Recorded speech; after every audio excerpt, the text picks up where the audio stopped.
Hey guys, this is Hell Hades. This is going to be another Raid Shadow Legends video. Guys, we've got another Doom Tower exclusive video that's dropped today on the Raid Shadow Legends page. We're going to watch it together. I'm going to give you my thoughts and breakdown again on the Doom Tower bosses. This is really cool. I've watched it a few times already, and actually another great job. I love it when they do these type of videos. I'll give you my reactions to the stuff that's coming out. Before we get into that, I want to clarify a couple of things on my video yesterday about the Doom Tower leveling and different levels of the game and different parts of the game. So firstly, there's been a lot of questions coming back to say, do silver keys stay at their level and then just get an extra 10 the next day? The answer is no, they do not. Every single night, they will refresh to just 10. If you get yourself up to 13, which is possible on the day, you can increase during the day if you do things like secret rooms, yes. But if you've got more than 10 at the end of the day, they will refresh to 10. If you've got 2 left, you lose them, they refresh to 10. If you've got 16 in your account, you lose them, they refresh to 10. Every night, it will refresh every day. 10 silver, 10 gold keys. That's the first one. Second one is that it seems like you're going to be able to just get epic champions from normal tower and legendary champion fragments from hard tower, and those champions are not available anywhere else in the game. So where it showed that kind of fragment collector yesterday, they were showing it on normal. It'll be in sequence. You don't choose which epic or which legendary you go for. They're in sequence, one after the other. Epics on normal, one after the other. Legendaries on hard. So that's it about yesterday's video. Also, what I want to show you is a couple of things that I've been asked about on my website or that we've fixed on the website. So firstly, when you enter in the Advent giveaway, which is every day this month, there's going to be a giveaway to enter. You click in the box, you fill in your details. So today's one is a £25 Google Play App Store voucher for a winner. You click in, you fill in your info, you hit submit. And what it does, it just flicks you to the top of the page. That means it's entered. There's not a message yet that pops up and says, thank you for your entry. We want that. We didn't do it. For some reason, we can't seem to do it very quickly. So just appreciate that your entry has gone in. If you enter multiple times, you still only got one entry. It's not going to allow it. The other thing we've done is we've put a view winners bar in here so that you can go and see. Here's me as Sir Nick. Fiction did that without me knowing. Very cool though. Good effort, man. You can see previous winners. You can watch me do the giveaway live kind of stream. You can't watch. You're watching a video of me doing the giveaway live from my Twitch if you want to. So I do giveaways in different ways here. We've got day 1, 2, and 3 up there already, and it shows who the winners were. So if you want to check in every day if you've won, you can do it here. But the winners will all receive an email or a direct message depending on how we've done that day. The other thing which people have asked for a ton already is on champion tier lists. So you've got a search feature here. When you go into a champion, can we add a search feature in the champion? So we've added one at the top, one at the bottom, if you just want to continue searching on from that champion. So a couple of fixes, a couple of tweaks. I'll keep you updated as we change things if there's something that's a bit more significant. But let's get into this Doom Tower video. Okay, guys, I'm just going to pause in places and give my thoughts as we go. Hey Summoners, we recently released a video covering everything you need to know about the soon-to-be released Doom Tower and how it works, which you might want to go check out if you haven't seen it yet. In this video, we're going to be talking about the bosses themselves. You'll be meeting one every 10 floors, and they're not exactly pushovers, so you'll need to get to know them. I know many of you have been waiting for this, so let's just get into it. So just before he does, there's 4 bosses that rotate up the levels. So you've got like 120 floors. Every 10 levels is a boss, and it's the 4 bosses that will rotate. But obviously they get harder and harder with each level that you gain.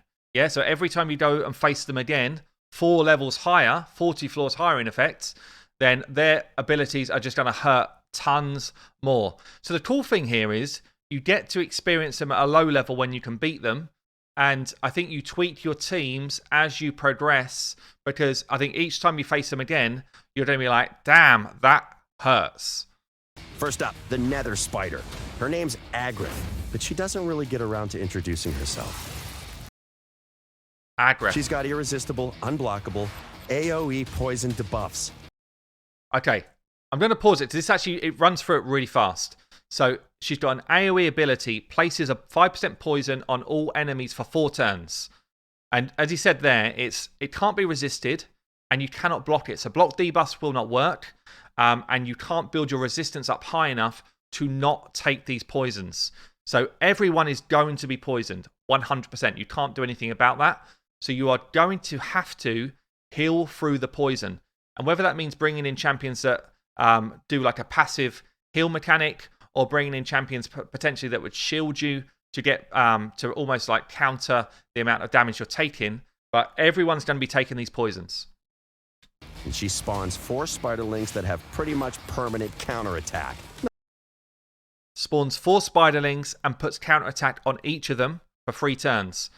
Will team up with the spiderlings to attack all enemies if a spiderling is spawned by this skill. So she spawns 4.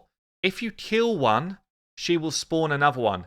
Every time she spawns one, she does an attack. So in effect, you don't really want to kill them, but and you don't really want to attack them because they've all got counterattack on, right? Not that you'd want to remove it anyway, unless your team can somehow handle 5 AoE attacks from the Mama Spider. So if you remove the counterattack from one of those spiderlings in some way, she AoE attacks you. Yeah, so firstly, you don't want to kill them. Secondly, you don't want to remove their counterattack buff. So there's going to be a ton of control needed on these spiderlings to stop them nuking you. She's also got this passive counterattacks whenever an enemy decreases her turn meter. So if you bring in someone like a Cold Heart who slams her with a big hit that drops turn meter to 0, she is going to smack you for an absolute ton of damage. And the damage is equal to the amount of turn meter that she loses and will ignore defense. Damn, that's harsh. Along with all the poisons that come with them.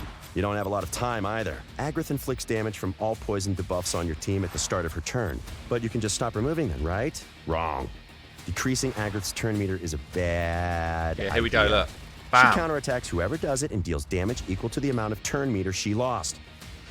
If that doesn't sound painful enough, it also ignores defense. Yikes. All in all, she's pretty tough. Some of this stuff is unavoidable, so make sure your team has some means of handling the overwhelming amount of poison and is tough enough to tank out some hits. The rest, well, that's up to you. We don't want to give away everything. And over in... So let's stop there a second. Let's just think about what you might need here. So healing, cleansing, control of the spiderlings. Forget about turn meter control of her. It's going to be a bad idea. Decreasing her speed could be a nice idea. Decreasing speed of the spiderlings could be good. I think putting out freeze debuffs on the spiderlings would be really useful as well. But yeah, sounds like a really tough boss already. Sounds like a very tough boss. Let's move on. A damp and grimy corner. It's Borgoth, the Scarab King. Fighting him is a bit of a balancing act. Take a look at his skills. Okay, let's do that quickly. Attacks all enemies, places decrease attack and decrease speed debuff for 2 turns. Okay, I feel like we can deal with this. Places an extra hit on enemies that have no shield buffs. That extra hit places provoke. So basically, if you do not have a shield up, then he's going to become nasty. Provoke means you're going to A1 all the time. So clearly, you've got to have shield champions in this fight. First, if you don't have a shield buff, you're in trouble. You could end up being permanently provoked and getting counterattacked. Attacks all enemies, places an extra hit for each enemy on each buff on the target. Places an extra hit on each enemy for each buff on the target. Okay, so, damn. Each extra hit steals a random buff from enemies that have no shields. Removes one random buff from enemies that under shields. Okay. Places True Fear on for 1 turn on enemies who have had buffs stolen. And normal fear if they've been removed. This guy sounds like a beast as well. So they're stealing buffs from you. It doesn't say here so far that resistance won't work. So you might be able to resist the steal of buffs. You certainly want to be going in with at least someone in a shield set or someone who's casting shields. All day. So you'll want to shield buff up at all times. But on the flip side, the more buffs you have, the more he attacks you. Let's just go back to that a second there. So it doesn't really talk about the steals as they pop up, but basically decreases the damage received, a bit like the finite shield does. But for him, the mechanic is until you've reduced his max HP. So 90% damage reduction if he's got if his max HP has been decreased by less than 10%, 60% if it's 10 to 20, 30 if it's 20 to 30, and then he's got like open damage if you reduce his max HP by more than 30%. So you're going to be wanting to bring in champions that can reduce max HP. There's actually a section for that on the website. If you just go in, you can filter by certain abilities. So if you want to get ahead of the game, you could go onto the website. You can look at the, on any champion page, scroll down a bit and you'll find the auras, debuffs, buffs, etc. If you go into instance and look at enemy max HP, then these are all champions that have got a decrease enemy max HP ability as an instant. So you can look at these and just decide, which have I got? Should I be getting any of them ready now to take on this boss? Because I think if you don't have any of these champions good to go, you're going to need to get yourself some of the destroy gear to decrease enemy max HP. Okay, let's see what else we got. But on the flip side, the more buffs you have, the more he attacks you. And he can also steal your buffs, so you always risk giving him something you really don't want him to have. On top of all that, he's got an insane damage reduction passive that means if you want to get past his tough exterior, you pretty much need a champion with skills that can decrease the Scarab King's max HP. Or at least artifact sets that do the same. Okay, next in the line. So I feel like with that boss, he's probably one of the easier bosses that we've seen it's easier out of the two. You need a shield set up, and there's plenty of champions that can throw shields. Again, the website can show you that. You need a decrease enemy max HP, and I feel like high resistance or cleanse abilities are going to help you here. Just got to make sure that you've got buffs up, make sure that you've got shields up, and I think he's relatively comfortable to beat as long as you've got like a good enough sustain going on. So let's look at the third boss. Line up, Koldath the Magma Dragon. As you'd expect, he's all about setting things on fire. There's a real synergy to how he fights. Let's check out his skills. This boss, I think, looks sweet. I think it literally looks so freaking awesome. Absolutely love it. So what we've got here, Brand with Weakness. Attacks one enemy, decreases the target's turn meter by 50%, and this is A1. Will attack enemies under Hex. And we'll see the Hex mechanic in a sec. First, since he's made of magma, you're not going to be able to damage him with an HP burn. So HP burn doesn't work, as you'd expect. He's got an ability as well. AoE instantly activates any HP burn debuff on each target and decreases the duration of those HP burn debuffs by 1 turn. In fact, it'll heal him with his passive, giving him a continuous heal buff. That's pretty sweet. So any HP burn on him, he heals. I guess it's a kind of fun mechanic. It's not like you're going to bring an HP burn in anyway, I guess, once you realize that's his ability, right? He's also got 2 AoE skills that link up well. Let's just check this. AoE places HP burn debuff for 3 turns, then steals 10% turn meter from each enemy under a burn. Also places Hex for 4 turns on the enemy with the lowest HP. So you can determine who that's going to be. This debuff cannot be resisted or blocked. So you can determine who's going to take the Hex, the person with the lowest HP, and make sure that you're pushing it somewhere that you want it to go. Well together. One throws up HP burn on your whole team, while the other skill instantly activates damage from HP burn debuffs on your team. So let's just check. So the Hex we've just talked about ignores block damage, shield, and unkillables. Instantly removes HP burn debuffs off him. We've seen. So that's his passive that we talked about as we went through. The pain builds up quickly and is a big source of consistent damage you'll have to deal with. The real danger you have here is the Hex debuff. First, he puts Hex on your lowest HP champion. Then his first skill specifically targets champions with Hex debuffs. It hits like a truck.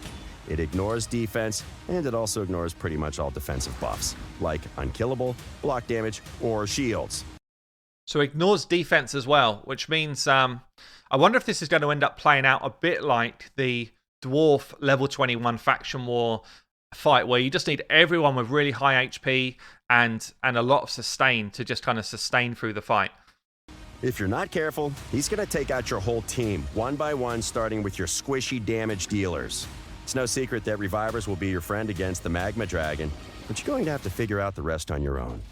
Finally, we've got... Looks like you can reduce his turn meter as well. So turn meter reduction He said revive champion there. I think someone that's just going to give you a lot of sustain. But yeah, again, looks like a tough boss. I love the way they've got tough mechanics in these fights. Let's look at the last one. Got the Frost Spider, Sorath. We know you like cold things and things with more than 7.5 legs, so naturally... Attacks all enemies, places 50% decrease accuracy debuff for 2 turns. We combined the two. You're welcome. Now, let's see what she can do. Attacks all enemies, places block buffs and heal reduction for 2 turns on enemies under freeze. Places decreased speed and decreased attack on enemies that don't have a freeze. Wow. Lots of debuffs coming at you here. Decreased accuracy, block buffs, heal reduction, decreased speed, decreased attack, and freeze. 6 debuffs coming at you. All of them actually freaking nasty ones as well. As you might have guessed, attacking a huge beast made of ice has a chance of freezing the attacker. And if you do get frozen, you're in for a slew of other nasty effects. So we've got Absolute Zero here. Removes all buffs from enemies, then attacks. Ouch. 100% chance of placing a freeze debuff for 1 turn. The chance decreases to 50% instead if she's under an HP burn. Sorath, I think it's a she. Fills Sorath's turn meter by 20% for each freeze placed by this skill. This is the boss that clearly the new Fusion Legendary is going to help for, because she's taking those freezes off of your team.